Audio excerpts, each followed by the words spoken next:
നമസ്കാരം. പണ്ടത്തെ കാലത്തെ സൗന്ദര്യശാസ്ത്ര പ്രകാരം പല്ല് നന്നെങ്കിൽ പാതി നന്ന് എന്നും മുഖം നന്നെങ്കിൽ മുഴുവനും നന്ന് എന്നും ഒരു ചൊല്ലുണ്ടായിരുന്നു. ആ പറഞ്ഞ പോലെയാണ് സിനിമയുടെയും കാര്യം. കഥ നന്നായാൽ പാതി നന്നായി എന്ന് ഉറപ്പിക്കാം നമുക്ക്. നായകൻ നന്നായാൽ മുഴുവനും നന്നാകും എന്ന് വിശ്വസിക്കാം. ഈ സിനിമയുടെ കഥ മിഥുൻ മാനുവൽ തോമസിൻ്റെതാണ്. അപ്പോൾ സ്വാഭാവികമായും നമ്മൾ ഒരു നല്ല കഥ പ്രതീക്ഷിക്കും. ഇപ്പോൾ കിങ് ഓഫ് ത്രില്ലർ മൂവീസ് എന്നറിയപ്പെടുന്ന തിരക്കഥാകൃത്താണ് ഈ മിഥുൻ മാനുവൽ തോമസ്. അത്രയ്ക്കൊന്നും ഹൈപ്പ് വേണ്ട എന്ന് ഈ മിഥുൻ പറഞ്ഞാലും നമ്മുടെ മാധ്യമങ്ങൾ അത് കേൾക്കുമോ? ഒന്നോ രണ്ടോ പടം ഒന്ന് വിജയിച്ചാൽ പിന്നെ വിജയിക്ക് വേണ്ടി കുപ്പായവും കിരീടവും എല്ലാം ഉണ്ടാക്കി കാത്തിരിക്കും ഈ മാധ്യമങ്ങൾ. വലിയ കാര്യമാണെന്നൊന്നും കരുതണ്ട. നമ്മുടെ അടി തെറ്റിയാൽ ആദ്യം കാലുവാരുന്നത് ഈ മാധ്യമങ്ങൾ തന്നെയായിരിക്കും, പ്രത്യേകിച്ചും മലയാളത്തിലെ വാർത്താ ചാനലുകൾ. അതവിടെ നിൽക്കട്ടെ, ആ കഥ ഞാൻ പിന്നെ പറയാം. നമ്മൾ പറഞ്ഞു വന്നത് മിഥുൻ മാനുവൽ തോമസിനെ കുറിച്ചാണ്. അഞ്ചാം പാതിര എന്ന സിനിമ നിങ്ങൾക്ക് ഓർമ്മയുണ്ടാകും. അത് സംവിധാനം ചെയ്തത്, അതിന്റെ കഥ എഴുതിയതും സംവിധാനം ചെയ്തതുമെല്ലാം ഈ മിഥുനാണ്. ഏറ്റവും അവസാനം അബ്രഹാം ഓസ്ലർ എന്ന സിനിമയും അദ്ദേഹം ചെയ്തു. അതിനു മുൻപ് ഗരുഡൻ എന്ന സിനിമയുടെ തിരക്കഥ ഇദ്ദേഹമായിരുന്നു. ഈ എബ്രഹാം ഓസ്ലർ, ഗരുഡൻ തുടങ്ങിയ സിനിമകൾ പരിശോധിക്കുമ്പോൾ ഒരു പാറ്റേൺ നമുക്ക് മനസ്സിലാകും.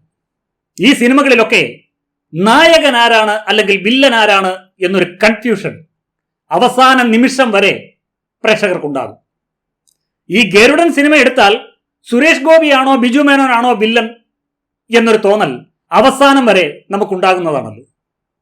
ഓസ്ലർ കണ്ടിട്ട് വീട്ടിലേക്ക് പോയാലും മമ്മൂട്ടി വില്ലൻ അല്ലല്ലോ എന്നൊരു ഭാവമാണ് നമുക്ക്.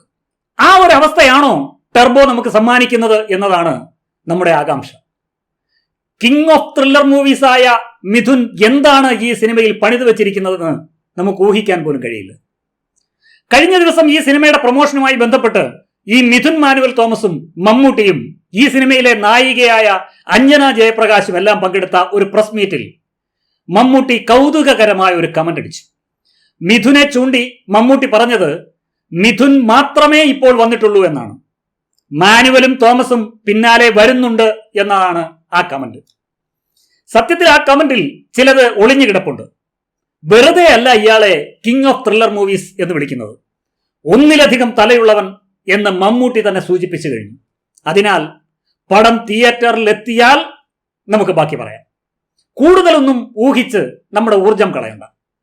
അപ്പോൾ കഥയും നായകനും നന്നായി എന്നത് നമുക്ക് ഉറപ്പിക്കാം. എന്നാൽ നമ്മുടെ നായകൻ പറയുന്നത് അങ്ങനെയല്ല. വില്ലൻ നന്നായാൽ പടം നന്നാകും എന്ന് ഉറപ്പിച്ചു പറയുന്നവരുണ്ട് പോലും. മലയാളത്തിലെ മാത്രമല്ല, സിനിമയുടെ ആകെ മൊത്തം ചരിത്രം എടുത്ത് പരിശോധിച്ചാൽ വില്ലന്മാർ തിളങ്ങിയ സിനിമകളുടെ ചരിത്രം അല്ലെങ്കിൽ വിജയങ്ങളുടെ കഥ നമുക്ക് കാണാൻ കഴിയും.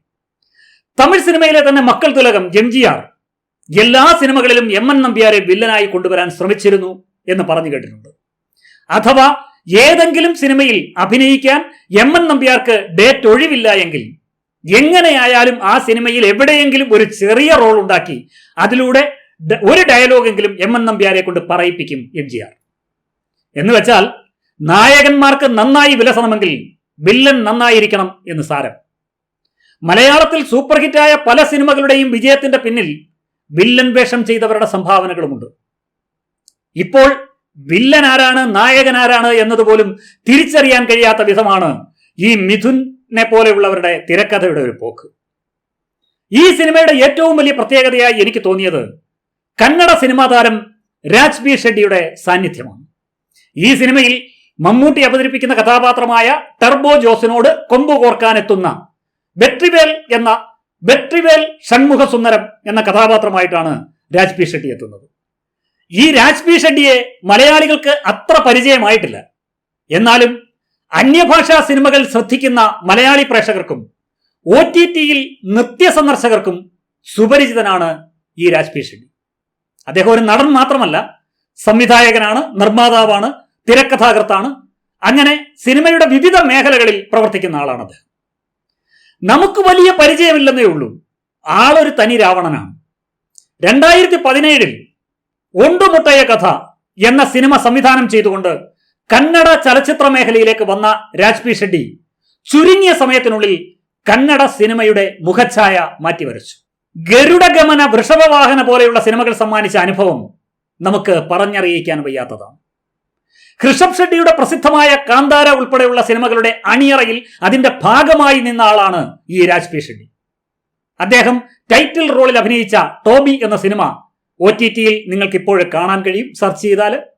ഒരു നടൻ എന്ന നിലയിൽ രാജ് പി ഷെട്ടിയുടെ പ്രകടനം അടുത്തു മനസ്സിലാക്കാൻ ഈ സിനിമ പ്രയോജനപ്പെടും എന്നാണ് എന്റെ വിശ്വാസം. ആ രാജ് പി ഷെട്ടിയാണ് ഈ ടെർബോ സിനിമയിൽ മമ്മൂട്ടിയോട് നേരിട്ട് മുട്ടാനെത്തുന്നത്. കന്നഡ സിനിമയിലെ ജീനിയസായ ഒരു നടൻ വെറുതെ അങ്ങ് കയറി മലയാളത്തിൽ നടിക്കാൻ വരില്ല എന്നത് നമുക്കറിയാം. അങ്ങനെ ഒരു വരവ് രാജ് പി ഷെട്ടി വരണമെങ്കിൽ സംതിങ് സ്പെഷ്യൽ എന്തെങ്കിലും ഉണ്ടാകണം ഈ ടെർബോയിൽ. ഈ ട്രെയിലറിൽ രാജ് പി ഷെട്ടി പറയുന്ന ഒരു ഡയലോഗ് ശ്രദ്ധിച്ചില്ലേ? സീ യു സൂൺ എന്ന് ഞാൻ പറയുന്നില്ല, കാരണം ഇനി നമ്മൾ തമ്മിൽ കാണില്ല. അമ്മാതിരി ഡയലോഗ് ആരോടും പറയാനുള്ള ചങ്കറപ്പുള്ള കഥാപാത്രമാണ് രാജ് പി ഷെട്ടി അവതരിപ്പിക്കുന്ന വെട്രിവേൽ ഷൺമുഖ സുന്ദരം എന്ന് നമുക്ക് നിശ്ചയിക്കാം. പറഞ്ഞവരെ കൊണ്ട് അത് തിരിച്ചു പറയിപ്പിക്കുന്നു നമ്മുടെ ജോസ് എന്ന് തോന്നുന്നു ഈ സിനിമയിൽ. വെട്രിവേലിന്റെ ആ മാസ് ഡയലോഗിന് മമ്മൂട്ടി തന്നെ ഈ സിനിമയിൽ തിരിച്ചൊരു മറുപടി കൊടുക്കുന്നുണ്ട്. ഞാനിവിടെ വീഴുവാണേൽ എന്റെ കൂടെ ഒരു 10-15 പേരെങ്കിലും കാണും. മതി, അത്രയും മതി. ഒരു 15 പേരൊക്കെ വന്നാൽ ഒറ്റയ്ക്ക് നിന്ന് കൈകാര്യം ചെയ്യാൻ കഴിവുള്ളത് കൊണ്ടാണല്ലോ ആശാൻ ടെർബോ ജോസ് ആയത്. ജോസ് ഒരു സാധാരണ ജോസ് അല്ല, ടെർബോ എഞ്ചിൻ ഫിറ്റ് ചെയ്ത ഒരു സിംഹമാണ്. മലയാളത്തിലെ നിത്യവസന്തം പ്രേം നസീർ ആയിരുന്നുവെങ്കിൽ മലയാളത്തിന്റെ നിത്യയൗവനമാണ് മമ്മൂട്ടി. അന്നും ഇന്നും ഒരേ പ്രായം തന്നെ, ഒരു 1.5 ടെർബോ എഞ്ചിൻ പോലെ. ഞാനിവിടെ വീഴുവാണ്, എന്റെ കൂടെ ഒരു 10-15 പേരെങ്കിലും കാണും.